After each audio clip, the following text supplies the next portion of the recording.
और जो प्रॉब्लेम आहे तुम्हाला त्या प्रॉब्लेमवर काही फाईल दिले कितला वर्ष पाहिजे प्रॉब्लेम होता 2 वर्षापासून काही औषधे वगैरे मिळतात काही नाही ना आपलं जे औषध आहे ते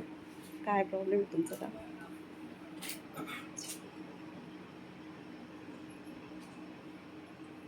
आपलं औषध जे आहे त्याला इलेक्ट्रो होमिओपॅथी औषध असं म्हणतात इलेक्ट्रो होमिओपॅथी म्हणजे होमिओपॅथी तुम्ही ऐकले आयुर्वेदा बी ऐकले इलेक्ट्रोपॅथी नवीन आहे वनस्पतीने आर्कफाईन बनाडे औषध आहे पूर्ण त्यांना कुठलं केमिकल नाही कुठला साईड इफेक्ट नाही कुठला त्रास नाही काहीच नाही वनस्पतीने आर्क आहे याच्यातून हार्मोन्स इम्बॅलन्स होत असल्यामुळे